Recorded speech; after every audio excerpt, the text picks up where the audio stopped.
ikaze mu nzu y'Imana.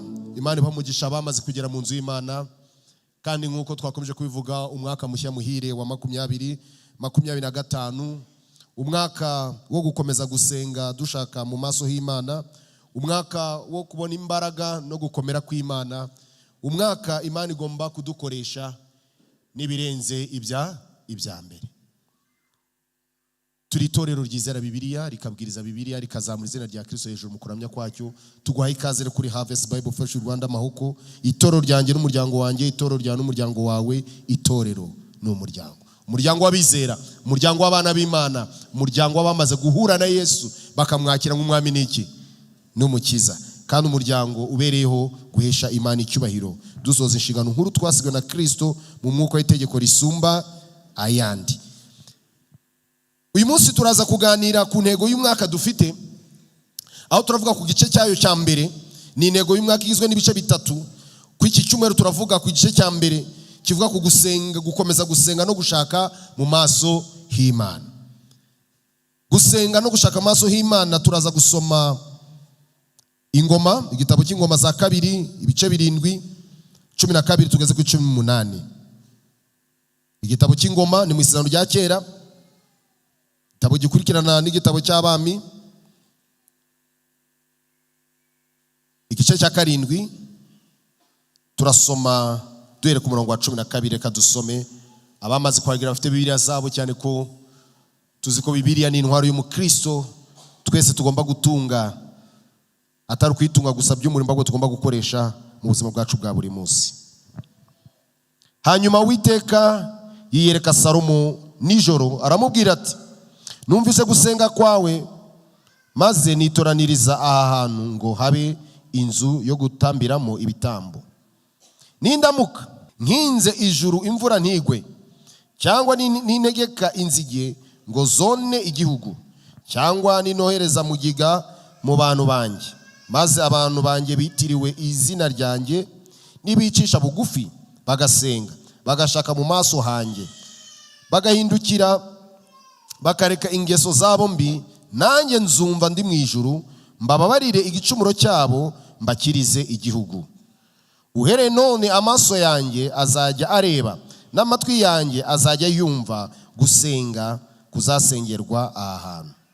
Kuko ubu ntoranije iyi nzu nkayereza kugira ngo izina ryanjye riyiberemo iteka ryose, n'amaso yanjye n'umutima wanjye bizayihoramo iminsi yose. Kandi nawe nugendera imbere yanjye nk'uko so Dawidi yagendaga, ugakora ibyo nagutegetse byose, ukitondera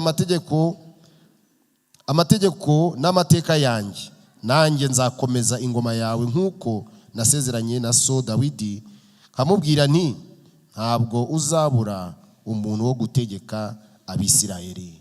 Amen. Aya ni amagambo dusomye. Turaza kwibandaho cyane tureba ku gusenga no gushaka mu maso y'Imana. Intego dufite nkuru uyu munsi ni intego n'ubundi dufite uyu mwaka.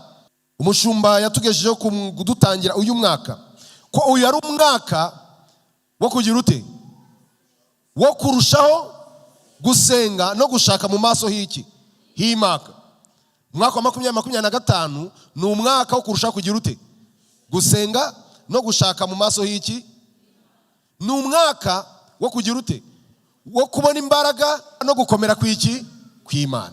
Uyu ni umwaka wo gukoreshwa n'Imana n'ibindi birenze n'ibya mbere. Uyu munsi turibanda cyane ku gaka ka mbere. Ndagira ngo abari kucaho umurongo, hari abantu bagenda bafata gahoro gahoro. Ara mu rugo mfite umukobwa, iyo dutashye buri mwaka we ahita tubwira intego y'umwaka. Numva ngo hari abatari babifata, uyu munsi uze gufata wenda igicika cya mbere. Kuyu ari umwaka wo kugira ute, kurusha kugira ute, gusenga no gushaka mu maso y'Imana. Nkuko dusomye mu Ngoma za 2, 7, 12, 13. Ni umwaka wo kurushaho gusenga no gushaka mu maso y'Imana. Kuki ari kurushaho? Nuko n'ubundi dusanzwe dusenga. Amagambo dusomye mu gitabo cyo izi Ngoma za 2 yaradusomye, yuhere ahabanza Salomo yaramaze kubaka inzu y'Imana, amaze kuyuzuza, maze arasenga. arasenga, ageze aho ajya kuryama, bigaragara ko yari aryamye ngo nijoro Imana yamubonekera. Ariko yamubonekeye yagize ute? Yasenze. Yari yasenze. Imana iramubonekera imubwira amagambo yose dusomye. Akariyo mpamvu mu gihe tuganira ku intego twibanda ku iki gika cya mbere, ndagira ngo turebe uyu munsi bimwe mu bintu tugomba gushyira imbere mu gihe dusenga kandi dushaka mu maso h'Imana. Turaza kureba icya mbere ibintu tukwiye gushyira imbere mu gihe dusenga kandi dushaka amaso h'Imana. Nibiki tukwiye gushyira imbere. Turasoza tureba imigisha ituruka mu gusenga no gushaka mu maso h'Imana. Reka tubanze turebe ibyo tugomba gushyira imbere, ibyo tugomba kubanza, ibyo tugomba gukora mu gihe dushaka mu gihe dusenga kandi dushaka amaso h'Imana. Muri uyu mwaka wa 2025, icya mbere 2025 ni umwaka wo guca bugufi imbere y'Imana. Ni umwaka wo guca bugufi imbere y'iki? Y'Imana. Guca bugufi. 12 Imana itangira iganira na Salomo imeze nk'ayisubiza amasengesho ye. Hanyuma Uwiteka yiyereka Salomo nijoro aramubwira ati, numvishe gusenga kwawe, maze nitoranyiza aha hantu ariyo nzu y'Imana yaramaze kubaka, ngo habe inzu yo gutambiramo ibitambo.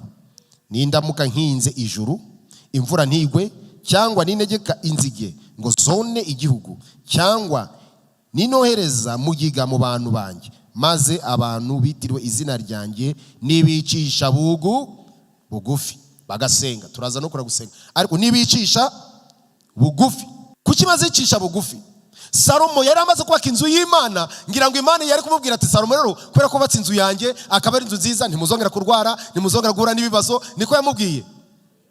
Ntabwo yamubwiye ngo Salomo rero ndagushimye wubatse inzu yanjye, guhera uyu munsi rero nta ntambara izongera kuba, nta bibazo bizongera kuba, kubera ko wubatse inzu yanjye, kubera ko wasenze nta bibazo. Ahubwo Imana, kuko ari Imana izi byose, ari Imana ishobora byose, ni Imana izi ko abantu duteshuka, ni Imana izi ko abantu tutajya tugendera mu bushake bwayo. Ariko iravuga ngo nindamuka nkinze ijuru. Muri make ninde utanga imvura? Ninde w'Imana imvura? Ni neza mugiga. Uburwayi buturuka kuri nde? Rero ari igihe tujya tuvuga ibintu byose bibi tukabyitirirwa nde? Satani. Ariko wibuke ko nta nicyo Satani yakora Imana itabishaka ngo kigira ute kibe, kuko Imana imurusha iki? Imbaraga.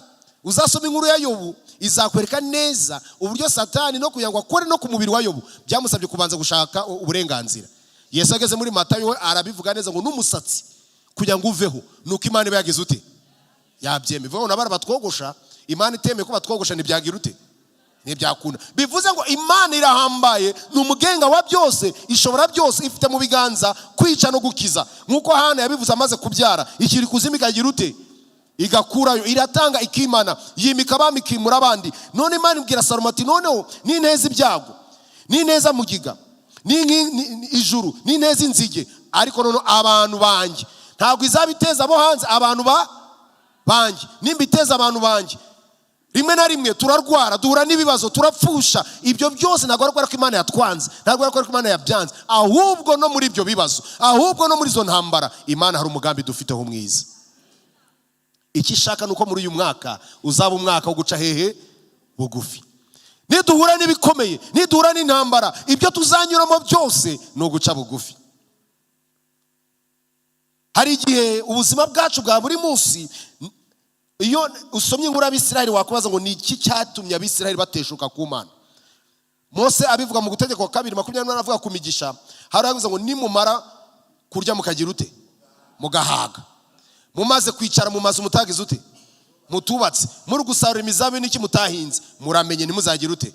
Ntimuzibagirwe. Niyo mpamvu bene data mbabwire ngo ikigeragezo cya mbere kijyana abantu kure y'Imana ntabwo ari ibibazo, si ibyago, kuko akenshi ahubwo ibibazo n'ibyago bidusunikira ku Mana. Ahubwo ikintu cya mbere kitujyana kure y'Imana ni ukwibwira ko twashubijwe, kudamarara, guhaga. Niyo mpamvu umurengwe ni mubi. Kwishyira hejuru rero bituruka kenshi kumva ko umuntu hari icyo agize ute? Aricyo. Kamera nganuzanganire ukaza ngo dore ubwami bwanjye niyubakiye. Kandi Uwiteka ni wubaka. Haleluya. uyu rero ntabwo ari umwaka wo kwishyira hejuru, si umwaka wo kwikakaza, si umwaka uvuga ngo abo turi bo, ni umwaka wo guca bugufi imbere y'Imana. Ni umwaka wo kuvuga ngo Mana ni wowe uri hejuru, Mana ni wowe uri hejuru, urahambaye, akira icyubahiro, akira amashimwe. Uyu ni umwaka mu mivugire, mu migirire, mu migendere yacu, abatubona, abatwumva bagomba kubona guca bugufi. Kuko muri uyu mwaka, nkuko n'ubundi twagiye tubona no mu myaka itambutse, ibibazo ntibizabura kuza.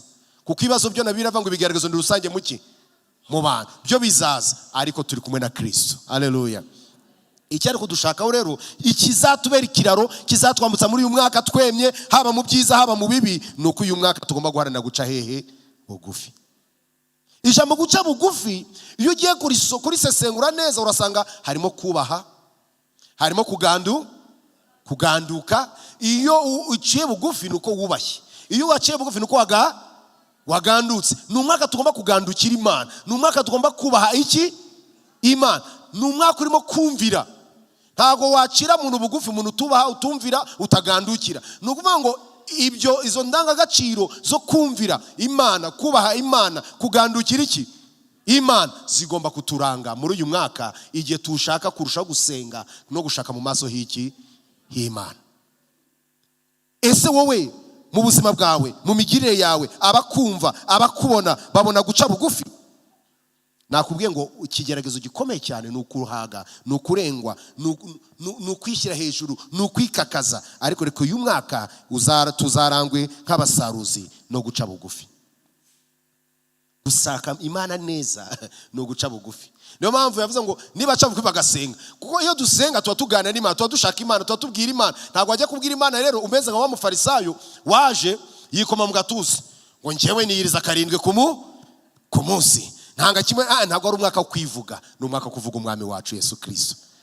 Si umwaka ngo twe tugaragare, ni umwaka ngo Kristo agaragare hehe muri twe. Ntabwo tuzajya gushaka Yesu tudaciye bugufi, tuticishe bugufi. Ni umwaka tugomba gusenga, tugashaka presence y'Imana, ariko turangwa icyambere no guca bugufi. Uyu ni umwaka tugomba guharanira guca bugufi. Mu gihe dushaka amaso y'Imana, zirikana ko icyambere dusabwa no guca hehe bugufi. Icya kabiri 2025 ni umwaka wo gusenga, yewe tukarushaho kugira ute gusenga. Ni umwaka wo gusenga, tukarushaho kugira ute gusenga. Si umwaka wo gusenga gusa, ni umwaka wo kurushaho kugira ute gusenga. Dutangira no mu 12 niho tukiri, Salomo ari gusenga. Imana ati numvishe gusenga kwawe. Atari ko abantu biti nibica kufi bagasenga. Nuvuga ngo ntabwo Imana ishaka ko Salomo asenga wenyine, ahubwo yashaka ko abantu bayo bose bagira ute basenga. Ni umwaka tugomba gusenga, tukarushaho gusenga. Kandi uko gusenga kwacu kugomba gushingira ku nkingi ya mbere, ni ugusenga kurangwa no guca hehe bugufi. 2025 ni umwaka tugomba gusenga, yewe tukarushaho gusenga. Ni neza mugiga, ni neza ibibazo, inzige, abantu banjye bitirwa izina ryanjye, nibicisha bugufi bakagira ute bagasenga. Uyu ni umwaka tugomba guca bugufi, ni umwaka tugomba gusenga, tukarushaho gusenga. Paulo niwe asobanura neza ngo ni ugusenga mu buryo bwose bwo kugira ute bwo gusenga. Mu buryo bwose bwo gusenga, amasengesho nk'umuryango, amasengesho nk'umuntu ku giti cye, mu muryango fatizo, amasengesho mu itorero, muri korali, mu matsinda atandukanye, mu buzima, mu bucuruzi, aho turi. Reka abantu nibatubona babona abantu baca bugufi, ariko babona abantu barangwa no kugira ute no gusenga. Atari uko twabaye nk'abafarisayo ngo tujye mu muhanda hariya maze tubwire abantu ngo twe twasenze. Ntabwo ari kwa kundi umuntu yiriza ubusa none akajya agenda yahondamye ngo amakuru si ngo nta kibazo ngo ndi gusenga ayitanu. Merutse ko ni ibintu ku mbuga nkoranyambaga birantangaza. Mu rusengero umushumba bamuterewe bamuzanye imbere bamufashe, none undi arifite mikoro ngo mu musengere ngo ari kudusengera, ngo amaze iminsi nka 30 ari kudusengera. Nuvuga ngo mu musengere ari kudusengera, ariko uri kudusengera ntashobora no kugenda bamuteruye, bari kuzana bamutera ngo batwereke ko rwose yagagaye kubera kugira ute. Oya, ntabwo ari masengesho turi kuvuga ayo siyo turi kuvuga. Sayo masengesho yo kwigira abantu bazi gusenga cyane, yo kwigaragaza. Ahubwo na masengesho arimo guca bugufi. Yesu yarabisobanura neza muri ngo wowe nujya gusenga winjire mu nzu yawe, nurangiza ugira ute ukinge, so ureba hiherereye azumva. Ikindi dusenga nimukavuga amagambo nk'abagize ute habe yasubiramo buri kanya. Nubwo dusenga, ntabwo gusenga ari ukurondogora, ntabwo gusenga ari ukuvuga byinshi, ahubwo iyo waciye bugufi imbere y'Imana ukayibwira, jya uzirikana ko Imana uri kubwira ni Imana izi byose. Ni Imana izi ibyo ugize ute, ukeneye utari wagira ute, utari wanabisaba. Icyo dusaba gusa ni ugusenga, kandi uburyo bwo gusenga Imana yabushyizeho.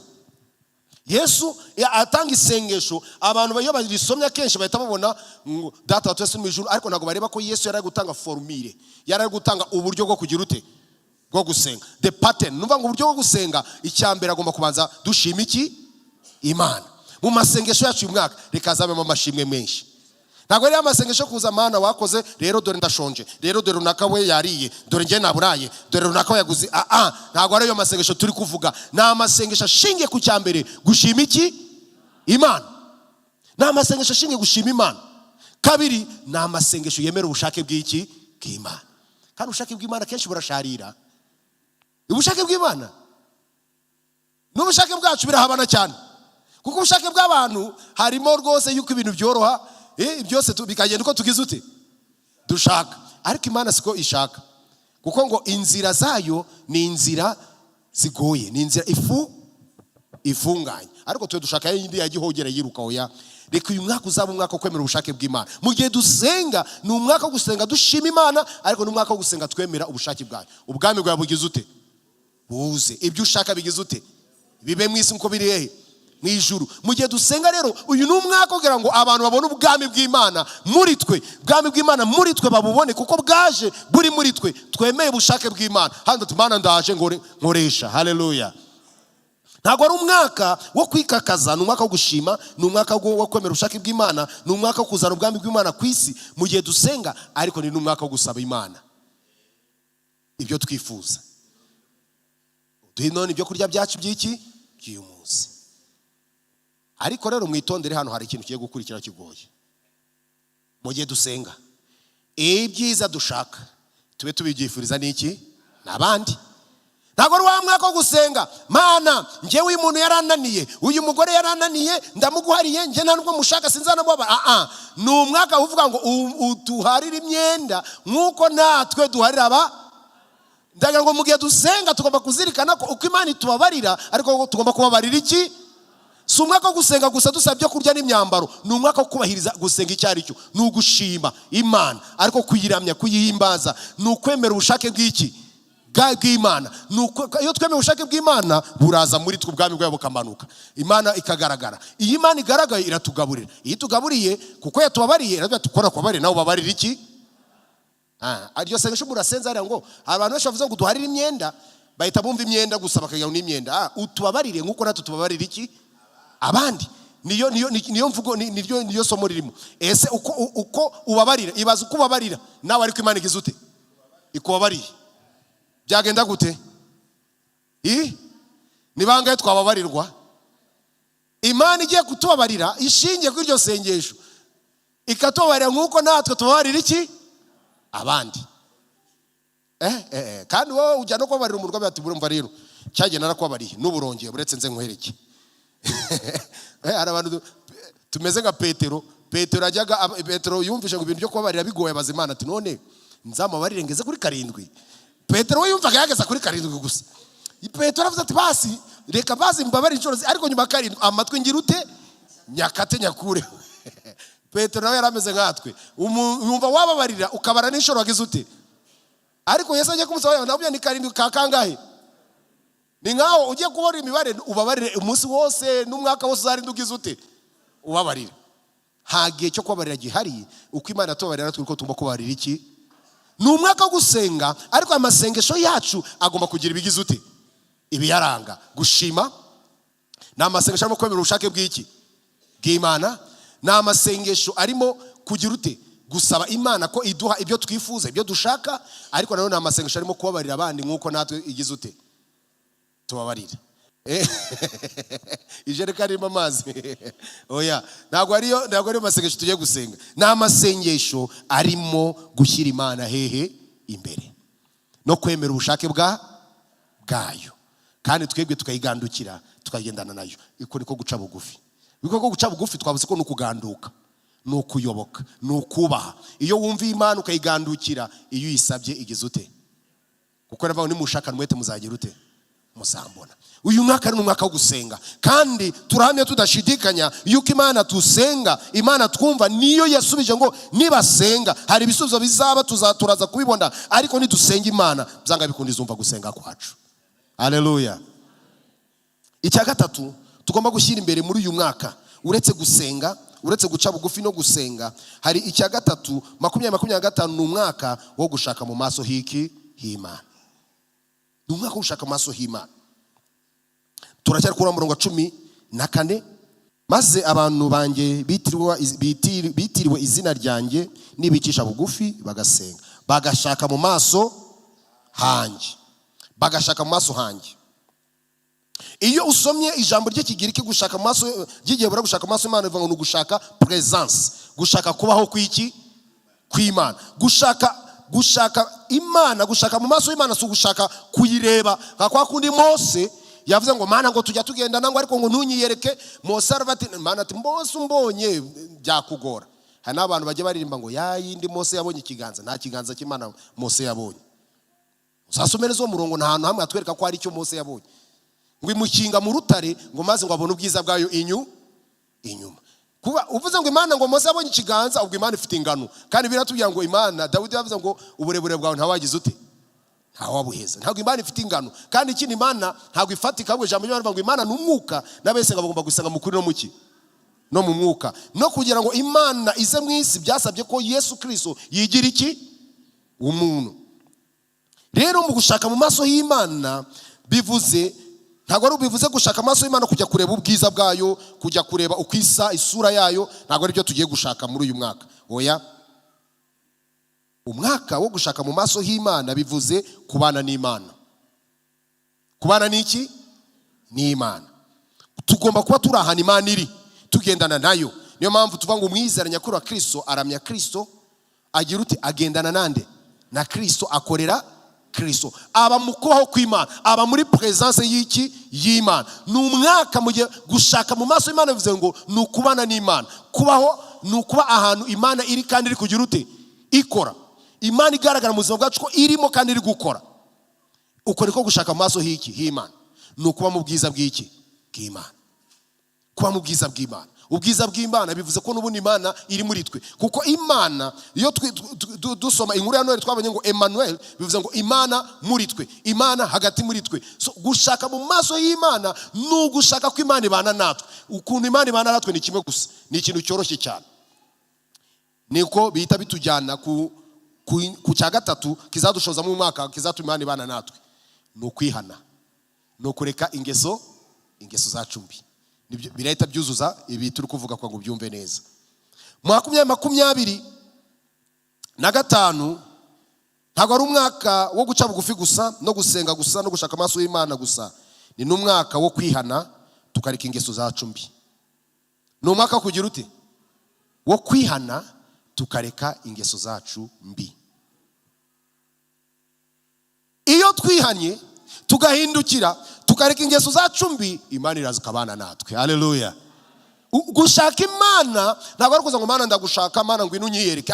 Niba ushaka ko Imana ikwiyereke, itandukanye n'ikibi, kuko Imana ni yera, ibana n'abera. Kandi byiza iyo uko witandukanya n'ikibi.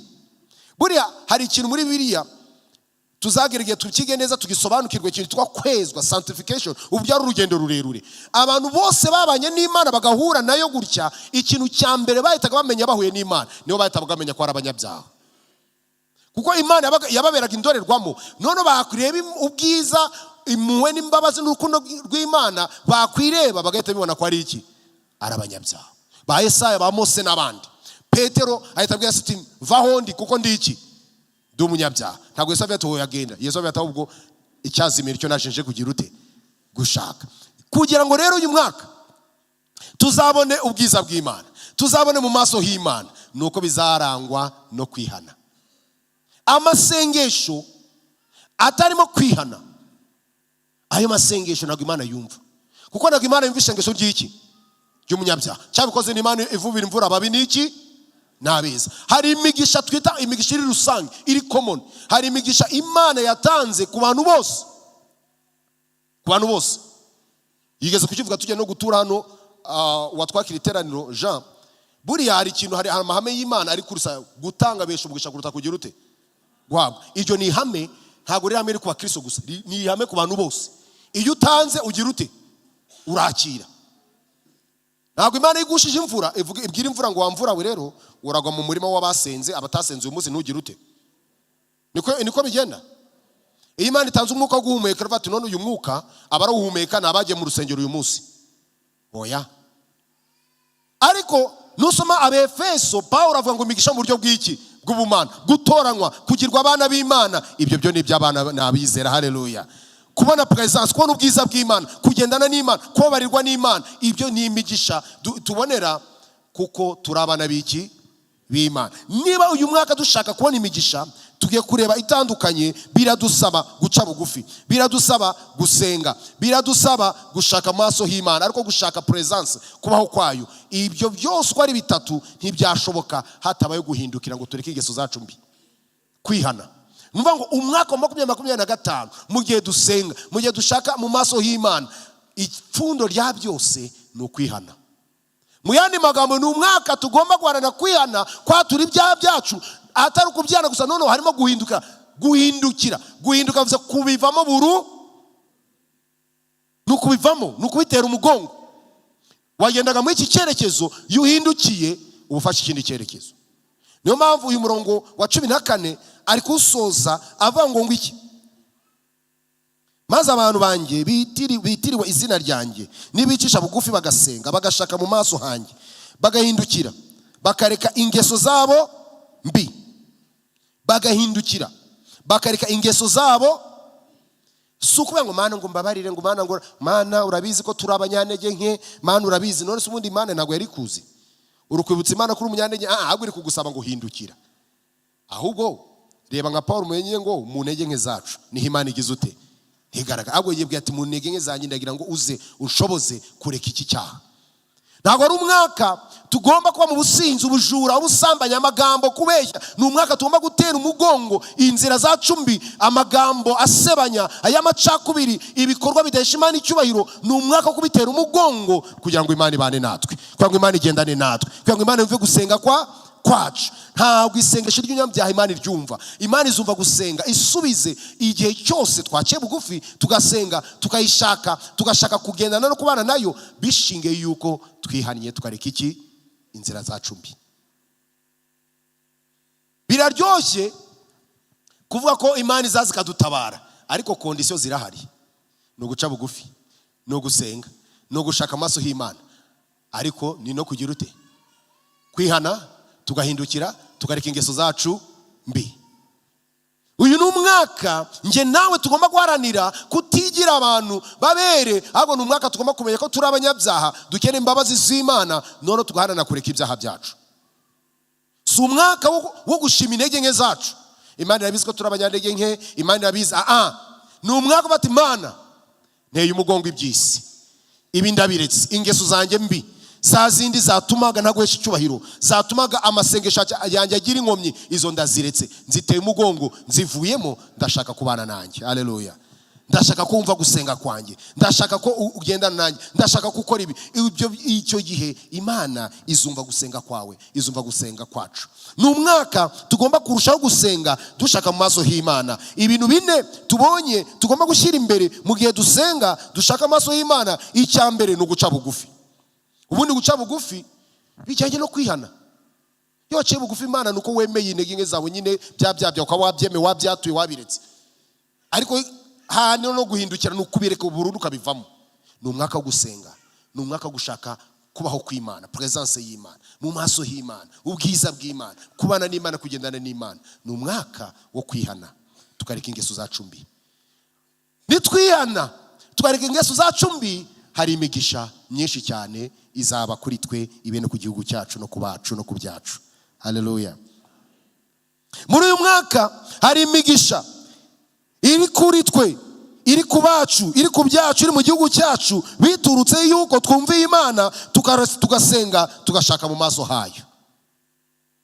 Ni imigisha myinshi cyane, reka tuyinyuremo twihuse cyane.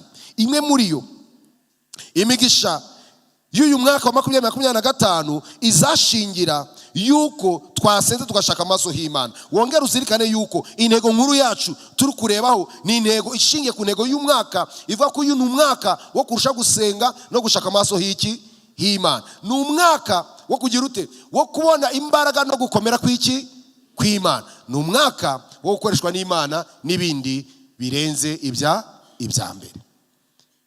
Ibyo bizirikane, ubifate, ubishyire ku nkingi z'umutima, ubyandike, ubimanike mu nzu, muri telefone yawe, kuri za stati zawe. Aya magambo nagira ngo uyagira amagambo yawe atari kwasoma gusa, hari imirongo iranditse, yisome, uyakire, uyishyire mu buzima bwawe bwa buri munsi, kuko iri jambo ry'Imana ni ukuri. Iyabivuze no kubikora izagira ute?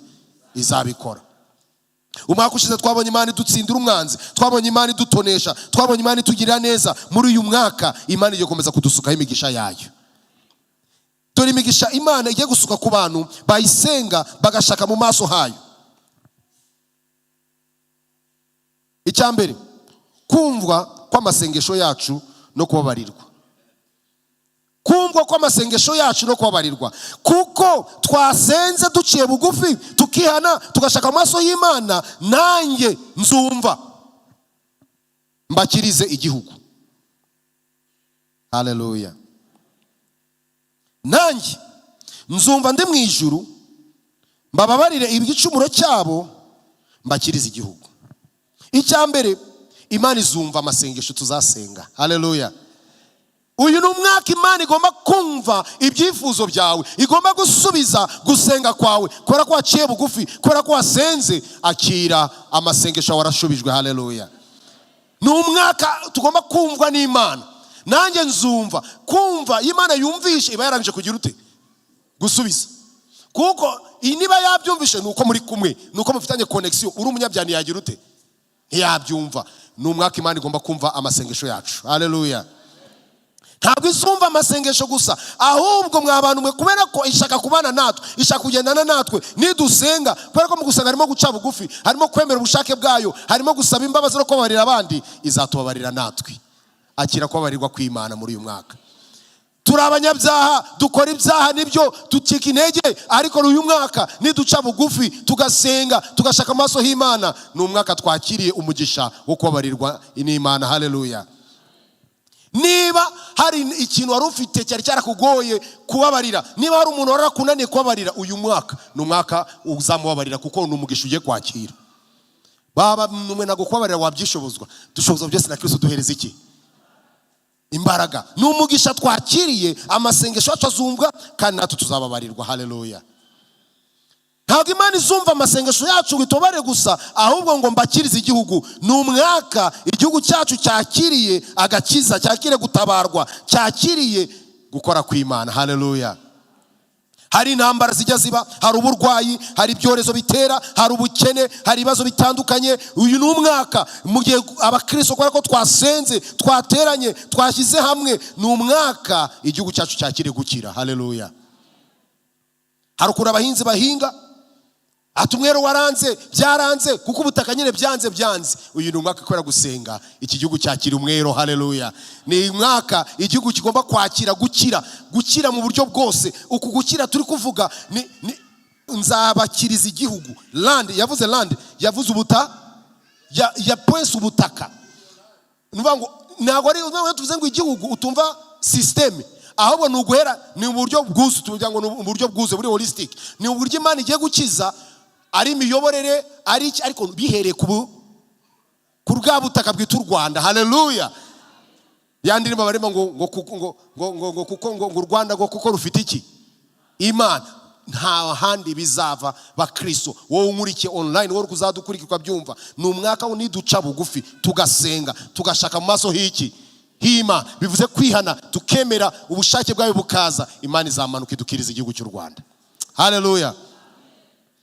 Izamanuka ikiza ubutaka, haba umwero, haba amahoro, izongera itange agakiza. Haleluya. Ku bitorero ni umwaka tugomba gusenga, Imana ikamanuka igakiza igihugu, n'ikiza igihugu izabikije n'itorero ryacu. Ni umwaka Imana igomba gutanga agakiza, haba ari ku bantu b'Abanyarwanda, yaba ari abayobozi b'Abanyarwanda basanzwe abakomeye aboreje. Ni umwaka ariko Imana igomba kudukiriza igihugu. Iyaba abakristo twamenyaga iri banga, twamenyaga ko urwego rukomeye ku isi kurenza izindi nzego zose ari itorero. Ku isi tugira za yoningo bikingo abantu bakirukira, reka mbabwire ahantu tuzirukira. Salomo Imana ati iyi nzu abantu nibitirwize nibasenga, ariyo mpamvu hari umwuka wa Satani uri kubuza abantu kujya guterana. Ndagira ngo uhere hano mu isano rya kera inzu y'Imana icyubako. Yaravuze ngo amaso yanjye azaba kuri iyi nzu n'amatwi yanjye. Bivuze ngo buri hari ikintu abantu, hari ibanga abantu bamwe b'abakristo batari bavumbura. Amasengesho yawe ku giti cyawe ni meza. Niba hari amasengesho Imana yumva, nicyo bita corporate prayer. Ni amasengesho dusengera hamwe nk'itorero, kubera ko agaragaza ubumwe. Kandi wibuka ko Imana ni Imana Data, Imana ni Imana Mwana. Imana no mu butatu bwayo ikorera hamwe. Natwe iyo nituze, iyo tuje tugashyira hamwe tugasenga, Imana izamanuka idukiriza igihugu. Haleluya. Ihereye ku butaka, izamuka igere ku miyoborere, izamuka igere ku mibereho, izamuka igere mu buvuzi, igere mu burezi. Ibibazo biraho byose bizakira bitutse ku gusenga. Mwabantu mwe gusenga ni imbaraga. Niyo mpamvu ingingo ya gatatu ngo twiza tudashidikanya ku mbaraga z'iki? Z'amasengesho. Bizaterwa n'iki? Nuko twihanye, nuko twashatse presence y'iki? Y'Imana, nuko twaciye bugufi tukagira ute? Tugasenga. Umugisha usibye kumvwa, amasengesho twumva gasubizwa, Imana izamanuka idukiriza iki? Igihugu. Uyu ni umurongo mwiza cyane. Bakiriza igihugu. 15 wumva ikintu cyiza gikomeye cyane. Uhereye none amaso yanjye areba n'amatwi yanjye azajya yumva gusenga gusengerwa hehe? Gusengerwa hehe? Aho hantu yavugaga ni hehe? Mu nzu y'Imana. Kuko ubu ntoranije iyi nzu nkayereza kugira ngo izina ryanjye rigira ute? Riyibemo umunsi umwe iteka ryose. N'amaso yanjye n'umutima wanjye bizayihoramo iminsi yose. Reka dukomere Imana amashyi menshi cyane. Niyo mpamvu mu basaruzi mubizi neza turavuga ngo iyo twaje hano tuba twaje guhura n'iki? N'Imana. Imana igahura natwe. Nuko tuzi ko mu nzu yayo yabivuze neza ko izina ryayo, presence yayo, kubaho kwayo guhari. Iyo twaje aha hantu hari Imana. Bwira mugenzi ngo Imana iri aha hantu. Haleluya. Niyo mpamvu tuvuga ngo Imana ije igufasha ntugatahe udahuye no kubaho kwayo kandi ikora. The manifest presence of God. Ukaba uraha ariko ukabona gukora kw'Imana, ukumva Imana iguhumurije, ukumva Imana iguhaye amahoro, Imana iguhaye umunezero. Niyo mpamvu Dawidi yavuze ngo narishimye ubwo bambwiraga ngo tujye mu nzu y'iki? Y'Imana, mu nzu y'Uwiteka. Kuko aho hatemba amahoro, hatemba umugisha, hari ibyishimo, hari umunezero. Reka dukomere Imana amashyi kuko ni Imana iba mu nzu yayo. Umugisha wa mbere ni kumva kwa masengesho yacu no kubabarirwa, gukirizwa igihugu kigatabarwa, igihugu cyacu. Gatatu ni kurindwa no gusubizwa n'Imana. Kurindwa no gusubizwa. Hari ahantu ayakoresha ngo amaso yanjye ari. Amaso y'Imana kuba ari aho hantu bivuze he is watching over. Iri kutureba, iri kutwitegereza, itubereye maso. Uyu ni umwaka Imana igomba kuturinda. Hari abazagutega imitego, hari abazagambira kukugira nabi. Humura, Imana iri hejuru yabo. Amaso, ngo amaso yanjye ari kureba. Amaso y'Imana ari kuri twe. Amaso y'Imana ari ku bantu bayo. Ntiwugire ubwoba ibyo uzanyuramo byose uyu mwaka. Uzibuke ko amaso y'Imana agize ute? Torero muhumure, amaso y'Imana ari hejuru, ariko ibitorero ryayo. Niyo mpamvu Yesu avuze ngo nzubaka itorero n'amarembo y'ikuzimu ntazagira ute? Ntazarinyeganya, ntazarishobora. Ntabwo itorero ribereyeho gukorwa n'isoni, kubera ko uwaritsindishirije we yaranesheje. Ni umwaka umugisha tuzakira, Imana izaturinda. Nta nubwo izaturinda gusa, izasubiza ibyo tuzasaba. Ntabwo yaravuze ngo amaso yanjye ariko n'amatwi yanjye ari ku byifuzo dusenga. Niyo kuba mpamvu y'umwaka ndagira ngo nkwatire umugisha wowe uzaza aha hantu nkuko twumvisha umuntu asenga, ugasenga, ugaterana, ukaza ukabana n'abandi mu materaniro. Ngo gusengerwa aha hantu ndatuye mpamya neza ko uyu mwaka hano hantu bazahakira ibisubizo, abantu bazahakirwa umugisha, ababyara bazabyara, abakora uko bazabukora, abubaka amazu bazayubaka, abakira indwara bazakira mu izina rya Yesu. Akazi kazaboneka muri uyu mwaka mu izina rya Yesu. Yesu. Akira umugisha w'Imana muri uyu mwaka. Ni umwaka Imana igiye kuturinda, ni umwaka Imana igiye gusubiza abakodeshaga ikabacira inzira bakagura ibibanza abandi bakubaka mu izina rya Yesu. Ni umwaka Imana igiye kumva, igiye gusubiza ibyifuzo byacu, amasengesho yacu dusenga mu izina rya Yesu. Ni Imana nyamana, twizera ko ijambo ryayo ari ukuri, yarabikoze, iri kubikora kandi izabikora. Ni umwaka Imana igomba kuturinda ariko igasubiza gusenga kwacu. Haba mu gitondo muri nibature, haba ahantu igihe cyose uzinjira muri iyi nzu, mu rusengero rw'Imana, wowe uzinjira aha ugasenga, ukatura ukayibwira ati Mana, shingiye ku ijambo ryawe warabivuze ko ahantu hazaba izina ryawe, ko nidusenga niduhuza uyu mwaka Imana izumve gusenga kwawe gusubize mu izina rya Yesu. Barakubwira ngo ntabwo uzakora ubukwe ngo ntibizashoboka, ngo yanyu nibashyingirwa, mu izina rya Yesu uzabukora. Uzabukora, uzubaka nk'abandi.